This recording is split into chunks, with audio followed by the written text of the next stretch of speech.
Oh ya, assalamualaikum warahmatullahi wabarakatuh. Ketemu lagi di channelnya Alvan Dwi. Di video kali ini saya lagi ada kedatangan tamu nih. Enggak sih, kebalik sih. Kebalik. Aku yang main ke tempatnya Sultan. Namanya Sultan. Punya Instagram, Ton? Instagram ada. Ada. Nanti di bawah ini lah ya. Di bawah ya. Oke. Kali ini bahas apa ya? Kali ini bahas cuman kita main-main aja sih. Pengen sharing masalah ya, barangkali Sultan mau cerita soal soal cinta ya itu atau horor atau apalah ya. Jadi sini tujuanku cuman main sebenarnya, cuman karena momennya pas buat ngobrol sambil ngopi sambil makan. Iya benar. Jadi ya kita santai-santai aja lah ya Toda. Barangkali yang mau kenal Sultan lebih dalam bisa DM juga di Instagramnya. Boleh, enggak apa-apa. Udah, tapi sudah belum ada. Masih jomblo kan? Oh, sudah ada yang punya. Udah ada yang punya, guys. Oke, mau tanya apa, Ton? Kemarin kayaknya dia tuh lagi ada something yang pengen dibicarakan. Ya, mungkin jadi lebih ke serius ya, Ton ya. Kalau aku pribadi kan kayak nggak ada pengalaman atau apapun lah ya. Jadi kayak yang hidup yang lebih lama hidup itu artinya lebih tua ya. Artinya aku umurnya tinggal sedikit dong. Enggak, nanti paling saya sesuai dengan pengalaman saya untuk menceritakan apa sih langkah-langkahnya seperti apa. Monggo Ton, tanya apa Ton? Ya dilihat dari pengalaman hidup kan memang Mas Dwi itu pengalamannya udah banyak lah ya. Amin.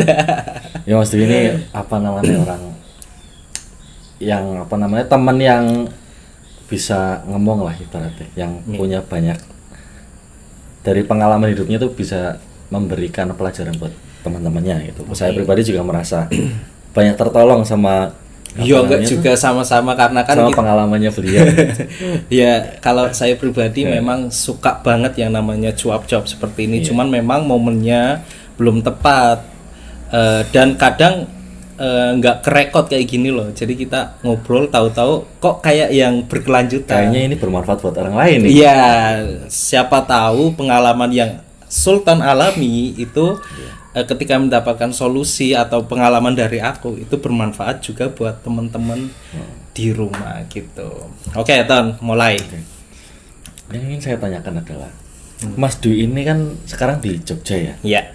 Itu pertamanya gimana sih pengalamannya kok bisa di Jogja? Kan aslinya kan Tegal, Mas. Iya, aslinya Tegal.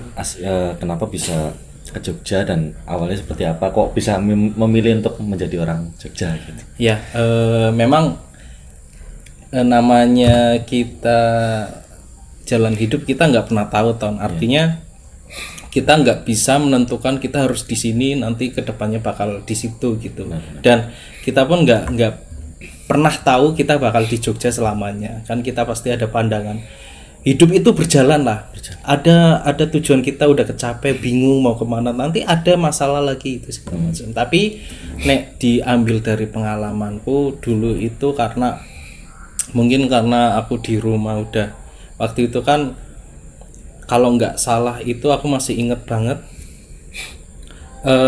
setelah keluar dari perusahaan yang kita saat ini kerja gitu loh. Iya benar. Nah, jadi waktu itu kan sempat vakum, nggak ada kerjaan. Terus ada temen, karena aku kan di Jogja ada komunitas ya, Indo-Barca.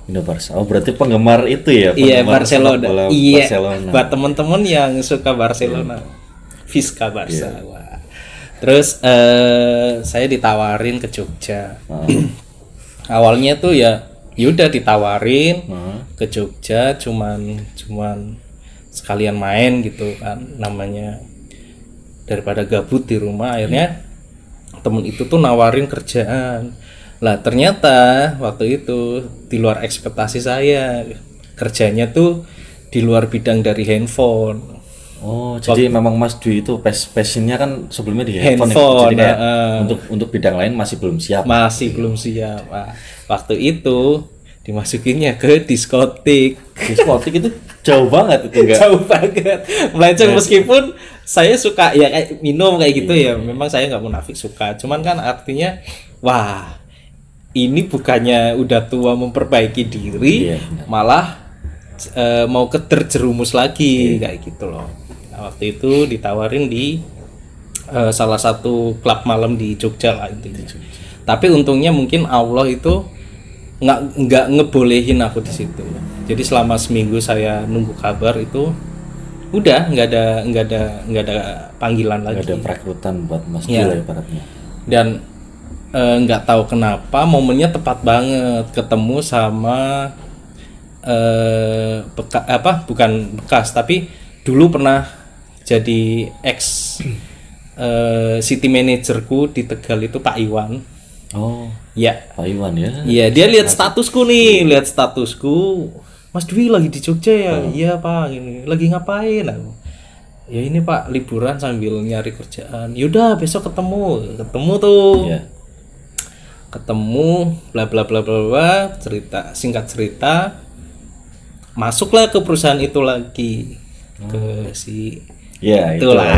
Iya, benar. Terus yaudah sampai sekarang, tapi kalau mungkin lebih spesifiknya kok bisa sampai jadi orang Jogja gitu kan. Benar.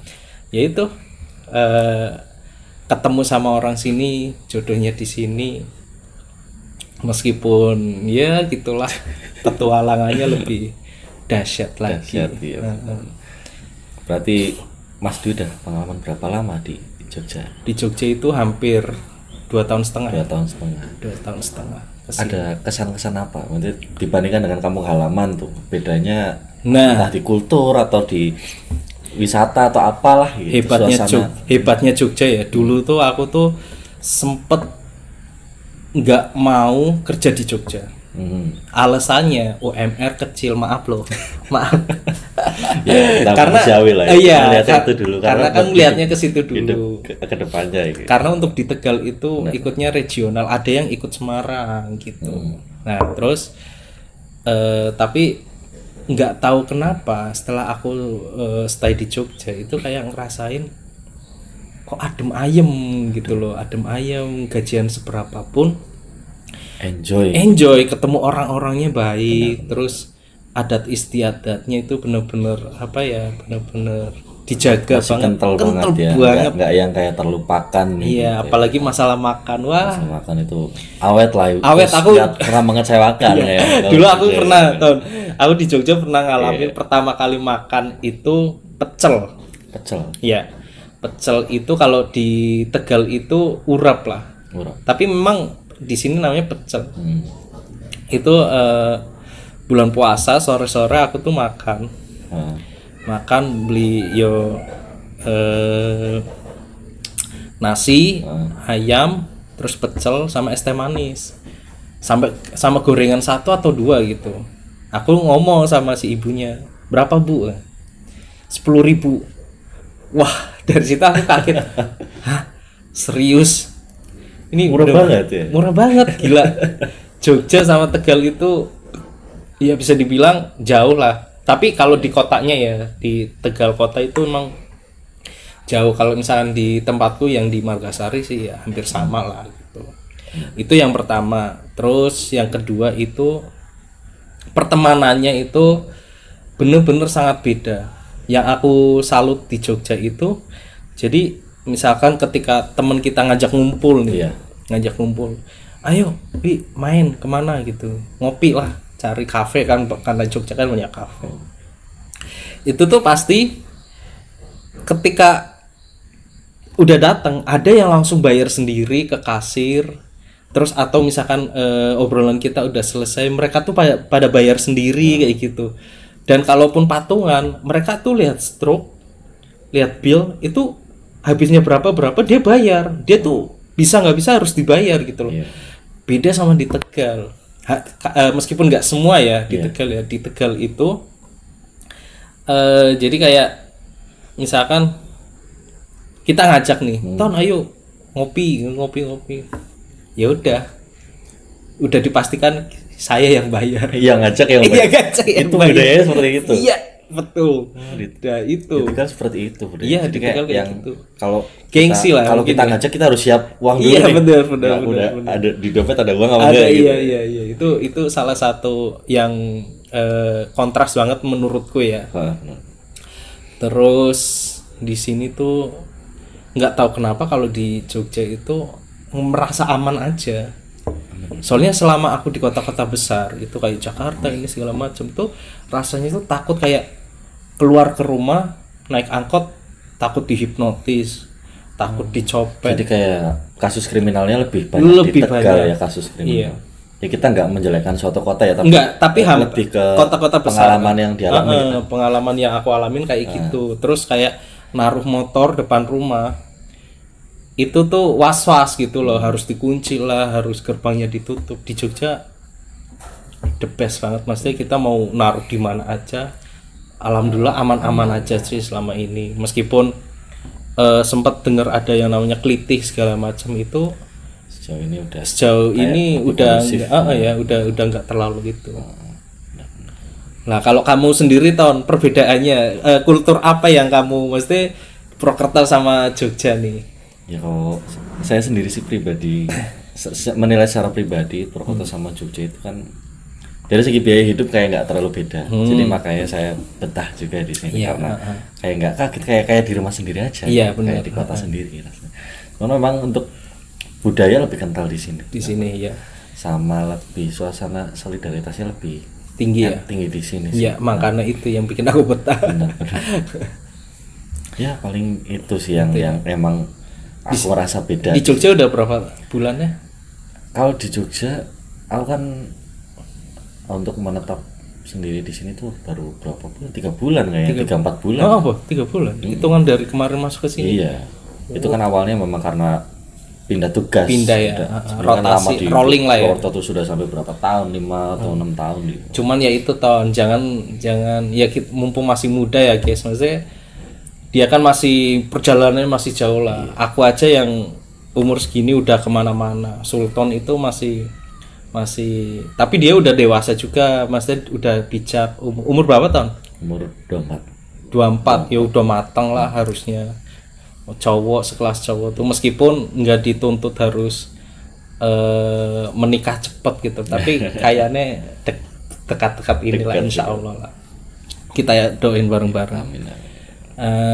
Terus ini Ton apa namanya? Udah kemana aja Ton? Jogja kamu? Aku itu udah jalan-jalan kemana aja? Tipe anak yang apa ya? Introvert ya. Kalau bahasa kayak gini itu no lab gitu. Iya. Kayak gak pernah main kemana-mana. Paling main kalau ada yang ngajakin gitu lah. Kalau mainnya ke tempat wisata gitu, belum semua dieksplor ya. Dieksplor. Aku emang nggak suka ngeksplor gitu. Paling lebih ke kafe-kafe sih. Iya. Kalau di sini aku sukanya di Jogja itu kafe-kafenya ya. Bervariasi banget. Iya. Kayak enak lah. Kalau harganya juga bagus-bagus gitu. Kalau aku emang suka traveling sih, jadi ya salah satunya buat bikin konten. Cuman waktu itu kan kontenku belum monet ya, jadi agak kadang males juga kalau misalkan nggak ada hasil gitu loh. Sekarang berkat dukungan teman-teman di YouTube akhirnya semangat lah. Ini pertama kali guys bikin podcast. Sama teman sendiri. Ini kita masih kayak podcast abal-abal. Masih abal-abal ya. Yang penting kita menceritakan soal Jogja, perbedaan Jogja sama Tegal sama Purwokerto juga itu. Makanya aku pengen tahu kenapa si Sultan juga memutuskan untuk di Jogja, saya pun memutuskan untuk di Jogja. Intinya untuk di Jogja sendiri buat saya ya itu udah jadi rumah sendiri. Apalagi KTP ku udah pindah sini kan. Tapi tidak lupa juga sama tempat kelahiran gitu loh. Udah berapa kamu terakhir pulang kemarin ya Ton ya? Kemarin seminggu yang lalu pulang Purwokerto. Dia masih sering pulang, sering bolak-balik karena kan jaraknya Purwokerto sama Jogja nggak terlalu jauh. 3 jam udah. 3 jam. Kalau saya pribadi masih biasanya pulang 3 bulan sekali. Apalagi sekarang udah berumah tangga, jadi kayak lebih apa ya? Lebih ya nggak bisa ditinggal gitu loh, nggak bisa. Apalagi masih punya Baby bayi ya, baru, baby ya. baru lahiran Ya, kemarin. alhamdulillah, makasih juga ya, teman-teman selamat nih ya. kemarin. Namanya Banyu Bening, Banyu ya, Bening. Banyu Bening. Oh iya, itu Banyu Bening itu namanya kok bisa seunik itu loh. Kayak nama anak pertamanya siapa? Mas Bumi ya. Bumi. Jadi gini Ton, orang temen-temenku itu terutama Aku merokok lagi ya. boleh nggak apa-apa. Jadi temen-temenku itu kalau misalkan nanyain soal aku punya anak lagi itu yang mereka tunggu tuh bukan, yang mereka tanyain tuh bukan sehat atau enggaknya, cowok apa ceweknya, enggak. Nama pasti. Namanya. Ada yang bilang pasti namanya Jupiter nih. Ada yang bilang langit nih. Sekarang secara kan saya anak pertama kan namanya Bumi kan. Jadi orang pasti lebih langsung ke unik nih, cari namanya ini unik. Lah, yang kedua alhamdulillah namanya Banyu Bening. Kenapa saya kasih nama Banyu? Banyu itu artinya banyak sih. Tapi harapanku tuh bermanfaat untuk lingkungan sekitar. Oh, jadi kayak filosofi air lah Ya, ya, kayak air itu mengalir lah. emang kayak gitu. kebutuhan kita semua dan itu sumber kehidupan nih ibaratnya. Betul. Nah, itu tuh salah satu yang bikin aku terinspirasi itu dari Banyu. Sebenarnya tuh Banyu itu buat cowok, makanya saya kasih bening, Banyu Bening gitu loh. Jadi masuklah ketika saya punya kemarin lahirnya cowok, Banyu Bening masuk. Cewek pun masuk Banyu Bening gitu. Dan satu lagi rencana dari jauh-jauh hari, namanya anak muda kan, punya anak, wah aku pengen tak kasih nama ini. Nah, saya itu pengennya kalau dikasih rezeki lagi ada 4 itu elemen. Oh, berarti kayak udah kayak avatar. Iya, Semua gitu loh. unsur bumi itu. Karena itu 4 unsur itu ini banget apa buat kehidupan itu emang meliputi kehidupan kita. iya, semua. iya. Kayak ada api. Bermanfaat semua itu. Bermanfaat semua. Rencana ya adalah api kayak gitu-gitu lah. Dengan bahasa apa nanti ya? Kamu gimana Ton? Soal anak nanti nama udah ada pandangan nggak? Oh, nama ya udah ada sih, cuman ya nanti aja lah. Lebih ke ya Berjalan ya nanti. Iya, itu apa namanya, ke nikahnya dulu aja lah. Iya. Nikah guys, doain aja. Oh iya, nah ini Mas Dwi kan apa namanya ya, udah punya pengalaman ya dalam berumah tangga. Iya. Berarti ya udah nikah, udah pernah mengalami tunangan juga. Nah, saya sendiri kan masih belum pernah ada pengalaman tunangan atau nikah. Nah, saya sendiri pengen tahu gimana sih hal yang harus dipersiapkan atau apa sih yang paling penting dalam menjalani pernikahan itu nanti gitu. Pernikahan itu menurut Mas Dwi itu pernikahan itu apalah pandangan menurut Mas Dwi? Kalau saya pribadi ya, awal pengen ada niat itu pasti nomor 1, niat. Itu karena aku rasa kalau misalkan aku tuh nggak nikah tuh kayak hidupku tuh ya gitu-gitu aja, stuck, jenuh gitu loh. Balik lagi pacaran, kenalan, putus lagi itu tuh kayaknya wah nggak selesai gitu loh. Terus hidup kita tuh dari materi, waktu semua itu habis cuman mikirin hal-hal nggak penting kayak gitu loh. Kayak nggak berwarna juga hidupnya, monoton gitu aja. Dan aku tuh waktu itu kalau aku tuh tolak ukurnya tuh sama orang-orang di sekitarku, terutama temen-temenku yang dia itu ya maaf bisa dibilang rezekinya masih di bawah standar lah. Artinya dia masih serabutan kerjanya gitu. Aku melihatnya dari sekitar sih Ton. Kenapa saya ada niat buat nikah itu ya awalnya dari situ. Kok temanku itu padahal dia sekolah nggak lulus, kerjanya serabutan, cuman kuli ini segala macam. Tapi dia, aku lihat tuh bahagia sama si istrinya, dan istrinya tuh mau terima.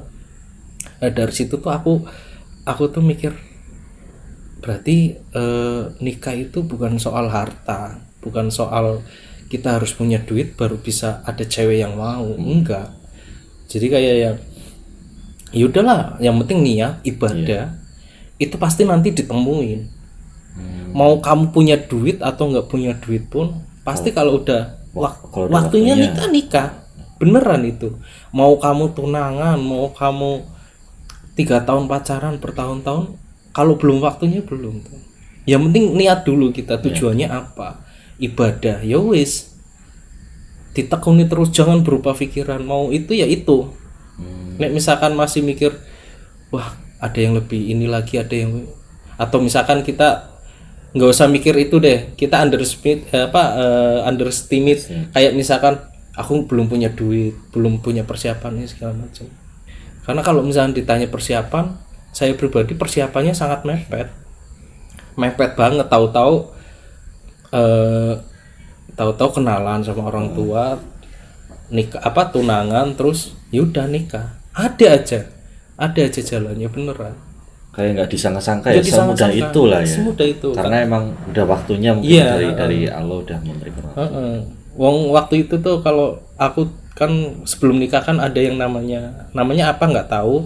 Yang jelas kita tuh diwawancarain sama psikologi di Puskesmas. Psikolog sama satunya itu kayak ini loh, di KUA sama ustadznya itu ditanyain, kamu niatnya apa, pertama ketemunya gimana, kok bisa sampai nikah kayak gitu. Pasti nanti ditanyain. Ada.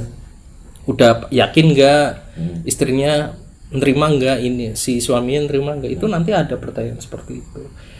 Dan waktu di psikolog itu sampai ngomong gini, ya ini mas, namanya jodoh itu kita nggak pernah tahu. Kalau misalkan yang di atas udah klik, meskipun kamu cuman ketemu papasan, kalau itu jodoh kamu itu bakal nikah sama kamu, nggak perlu dicari kayak gitu. Kayak benar-benar dari arah yang nggak disangka-sangka sebelumnya. Ya, betul, itu loh. Makanya aku bener-bener perjalanan itu bener-bener ya bisa bener-bener kita nggak bisa nanti nargetkan harus ini, nggak bisa.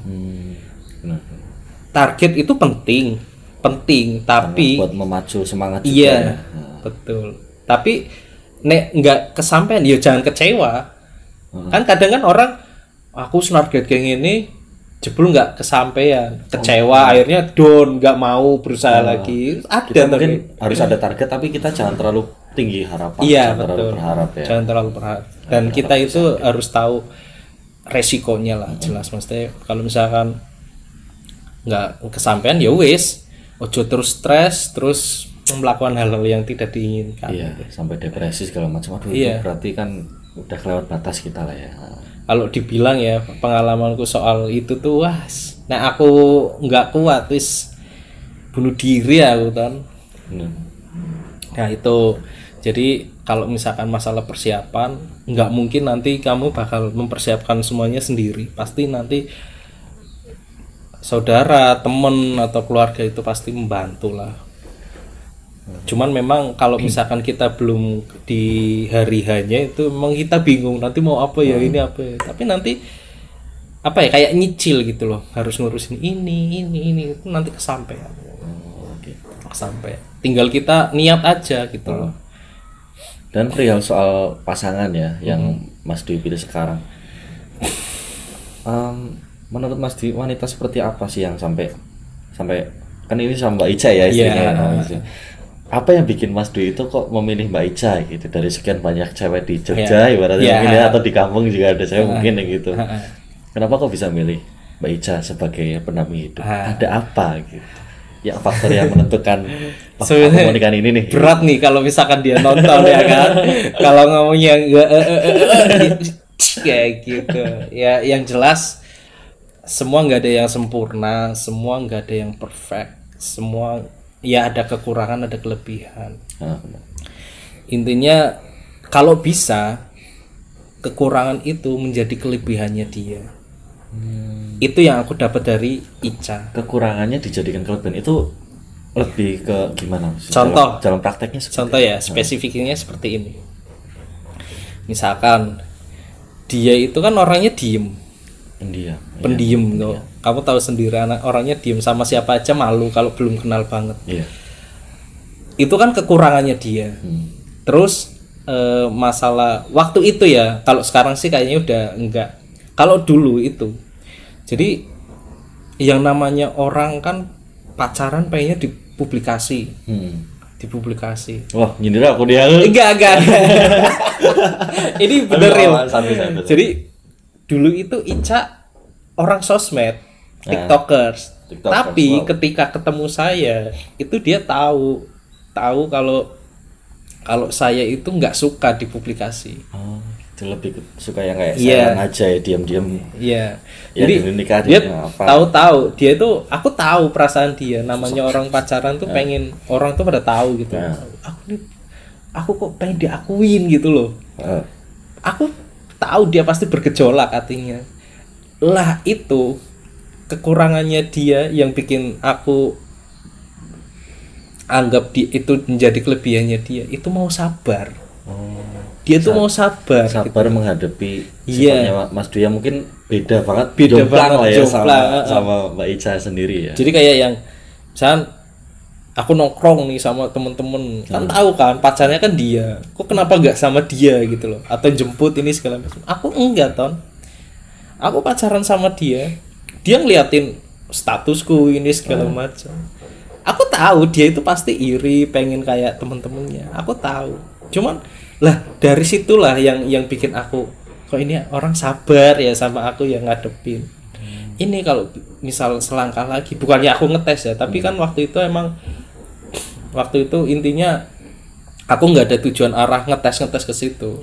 Cuman pengen ketika nanti udah jadi satu tuh tahu, aku tuh suka ngobrol, suka nongkrong, suka sama banyak, maksudnya ngumpul sama temen-temen gitu, cowok cewek gitu. Nah di situ aku ngeliat kok dia sabar banget, meskipun dia tuh nggak pernah komplain. Artinya nerimaan banget. Iya, nerima. Itu loh yang bikin aku ini beda ini anak ini beda, maksudnya nggak kayak banyakan orang yang banyak komplain, dikit-dikit komplain kayak nggak suka. Pulang malam ini segala macam kayak gitu loh. Dia tuh nggak, meskipun dia itu mau melakukan itu, tapi dia pun mungkin belajar artinya sabar gitu loh. Aku harus kayak gini, aku harus berubah, nggak kayak gini aku nanti gagal kayak gitu loh. Nah itu yang bikin aku tuh kekurangannya dia menjadi kelebihannya dia. Itu yang bikin aku yakin sama orang ini. Dia orangnya nggak banyak komplain. Nah itu juga yang ibaratnya dibutuhkan cowok-cowok. Kebanyakan ya memang nggak terlalu banyak komplain, yang penting nurut sama kita lah. Yang penting kita juga kan pasti nggak mungkin melaksakin ya, kayak nggak mungkin menyuruh untuk kebaikan. Jadi bukan berarti kita tahu pasangan kita dia mau menerima seperti itu, bukan berarti terus kita menyalahgunakan. Artinya itu kan kepercayaan. Kita udah tahu dia percaya sama kita, terus kita berbuat yang seenaknya sendiri. Jalan lah sama selingkuhan atau segala macam. Nggak boleh seperti itu. Nggak boleh kayak gitu, guys. Alhamdulillah saya tuh waktu itu karena udah tujuannya udah yakin mau niat ibadah kayak gitu, ya udah nggak ada pikiran kayak gitu. Sampai sekarang pun aku mikirnya kalau main ya ngomonginnya usaha, cuan. Gue dolan be aku ya wis ngomongin cuan. Bermanfaat. Harus ada manfaatnya. Kalau nggak ada manfaat mending jangan. Ya jangan lah, buang-buang waktu, guys. Jadi buat anak muda nih yang cuman ngumpul terus ngobrolin ngalor ngidul, cewek ini cantik, cowok ini ganteng, nggak penting asli. Uang nek misalkan rada duit wah lebih mumet daripada nggak punya pacar. Iya benar banget. Zaman sekarang itu duit penting juga. Iya penting. Dan nyari duit itu susah, nggak gampang. Nah iya makanya. Baiknya kan waktu di masa muda itu dimanfaatkan sebaik-baiknya ya. Bukan malah di mentang-mentang dengan tanda kutip menikmati masa muda, menikmatinya dengan hal-hal yang itu buruk. Boleh sesekali, cuman kan kita harus bijak. Sekarang tuh zamannya anak muda sudah harus pintar mencari uang. Apalagi sekarang udah serba internet ya, semua bisa dicari dari situ. Dan ekonomi itu perkembangannya pesat banget. Kita telat dikit aja udah kayak telat banget. Betul. Nah makanya buat temen-temen yang pengen, maksudnya ada keniatan serius buat serius sama pasangannya, itu lebih baik dipikirin yang apa ya, niat dulu sih. Niat ibadah itu insya Allah bakal kecapai kok. Nek misalkan teman-teman nggak percaya, ya nanti bakal ngelakuin sendiri, bakal apa namanya, ngalamin sendiri gitu loh. Soalnya saya pribadi itu udah cukup lah main-mainnya. Kalau misalnya anak muda biasanya kan nek diomongin angel cangkel lah, misalnya belum ngalamin akibatnya pahit manisnya. Jadi ya udah. Yaudah guys, mungkin segitu dulu. Iya, ini karena kan udah sore ya. Udah sore, udah mau hujan juga. Terima kasih yang udah nonton. Saya janji kalau misalkan ini bisa sampai tembus 1000 viewer, saya bakal ketemu lagi sama Mas Sultan. Iya. Oke, makasih Mas Sultan udah mampir ke channel saya, atau punya channel? Punya channel tapi belum tak hidupin lah, ibaratnya masih gaji aja lah. Gak apa-apa, biar buat nama-nama. Nanti lah tak tulis di sini aja. Oke, nanti tulis sini ya. Oke guys, jangan lupa like, comment, and subscribe, dan ingat aktifkan loncengnya, jangan skip iklannya. Oke, terima kasih. Wassalamualaikum warahmatullahi wabarakatuh. Bye bye. Terima kasih.